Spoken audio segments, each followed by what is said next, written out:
very hot right now.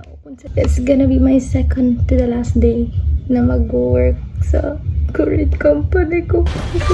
Get ready with me. So, hindi naman ako mag-aayos ng pamaba. Ang importante lang sa laban na to ay mukha. If you guys are wondering, bakit ka aalis? Ang ganda naman ng trabaho mo. Hindi mo na kailangan lumabas. Hindi mo kailangan mag-commute. As in, gigising ka na lang, magtatrabaho ka na lang. Ang dami mo pang free time. Mabait pa mga co-workers mo. Bakit ka aalis? As my friend said, being uncomfortable means like there's a sign that something's good happening. As the quotation said, comfort is your enemy. So that's why I'm choosing to leave kasi I'm getting too comfortable na in this company.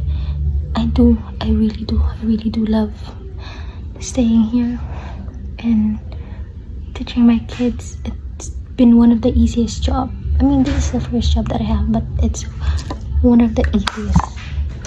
Talagang madali. Bukod sa nakakalungkot, parang because na ibang setup na ako, hindi ko na makakasama yung family ko as much as before na work from home ako. As in, sa bahay lang ako. Anytime, pwede ako magluto, tulungan sila, mabantayan yung aso ko. And maganda din, hindi ako sumasabay sa holiday ng Philippines. So, if mga may kailangan ako asikasuhin, naasikaso ko siya. Kasi bukas yung mga government branches or kaya bukas yung ibang stores. Alam mo yun minsan kasi pag may kailangan ka asikasuhin, hindi mo siya naasikaso.